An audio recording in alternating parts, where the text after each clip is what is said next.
Hi friends, இன்றைக்கி நம்ம பார்க்க போகிறது டீ கடை கீரை போண்டா. டீ கடையில் இருக்கிற அதே டேஸ்ட்டோட வீட்டிலே இனி செஞ்சு சாப்பிட்லாம். இதில் கொஞ்சம் கூட நம்ம சோடா உப்பு கலக்க போகிறதில்ல. சோடா உப்பு கலக்காமலேயே மேலே கிறிஸ்பியாகவும் உள்ளே நல்லா சாஃப்டாகவும் நம்மளால் செய்ய முடியும். ஸ்கூல் விட்டு வர குழந்தைங்களுக்கு ஈவினிங் ஸ்நாக்ஸாக செஞ்சு கொடுங்க.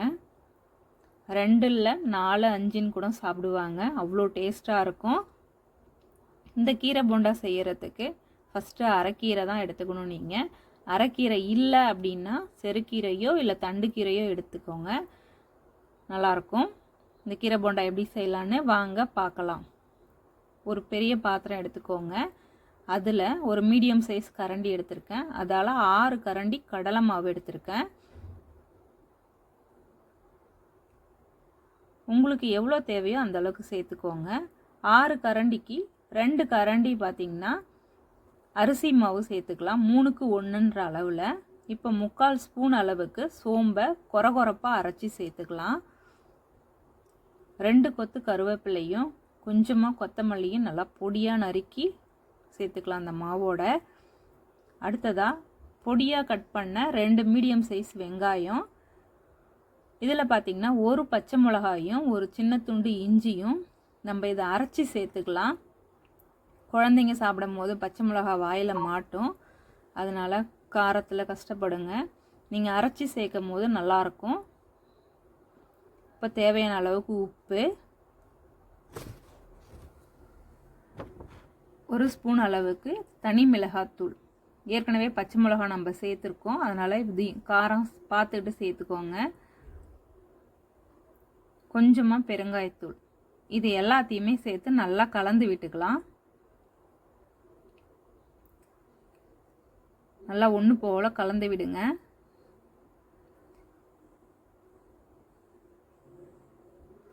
அடுத்ததாக வாணலில் எண்ணெய் சூடு பண்ணி வச்சுருக்கேன். அந்த எண்ணெயிலிருந்து ஒரு குழிக்கரண்டி அளவுக்கு இந்த மாவில் சேர்த்து நல்லா கலந்து விட்டுக்கலாம். எண்ணெய் நல்லா சுடும், அதனால் பார்த்து பொறுமையாக கலந்து விடுங்க. இப்போ நல்லா கலந்து விட்ட பிறகு பொடியாக கட் பண்ண ஒரு கைப்பிடி அரைக்கீரையை சேர்த்துக்கலாம். இந்த அரைக்கீரையை முடிஞ்ச அளவுக்கு தண்டோடு சேருங்க, அப்போ தான் நல்லாயிருக்கும். பாருங்கள், நுனியில் கொஞ்சம் இளந்தண்டாக தான் இருக்கும்.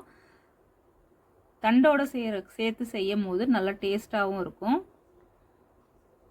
இப்போது இதை கொஞ்சம் கொஞ்சமாக தண்ணி சேர்த்து நல்லா பிசைஞ்சு விடுங்க. தண்ணி நிறையா சேர்க்க வேண்டாம், தெளித்து தெளித்து பிசைஞ்சு விடுங்க. இந்த அளவுக்கு பதம் வரணும். உருண்டை பிடிச்சா பிடிக்க வரணும். ரொம்ப கெட்டியாக இருந்தாலும் கல் மாதிரி இருக்கும். பாருங்கள், நல்லா உருண்டை பிடிச்சி எண்ணெய் காஞ்ச எண்ணெயில் இதை ஒவ்வொன்றா போட்டு எடுத்துடலாம். இப்போ அடுப்பை மீடியம் ஃப்ளேமில் வச்சுருங்க. ஹை ஃப்ளேமில் வச்சிங்கன்னா சீக்கிரமாக கருகிடும், அப்புறம் உள்ளெல்லாம் வெந்து வராது. அதனால் மீடியம் ஃப்ளேம்லேயே வச்சு பண்ணுங்க. இப்போது கொஞ்சம் வெந்த உடனே, அடியில் வெந்த உடனே திருப்பி போடுங்க.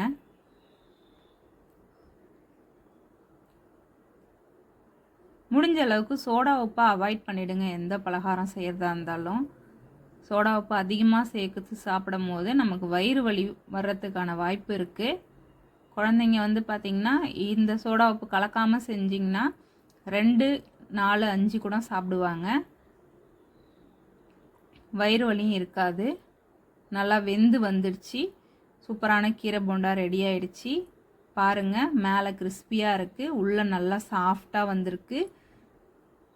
டேஸ்ட்டும் நல்லா வந்திருக்கு. உப்பு காரம் எல்லாம் கரெக்டாக இருக்குது. நீங்களும் ட்ரை பண்ணி பாருங்கள். இந்த வீடியோ உங்களுக்கு பிடிச்சிருந்ததுன்னா லைக் பண்ணுங்கள், ஷேர் பண்ணுங்கள், சப்ஸ்கிரைப் பண்ணுங்கள், மறக்காமல் கமெண்ட் பண்ணுங்கள். தேங்க்யூ.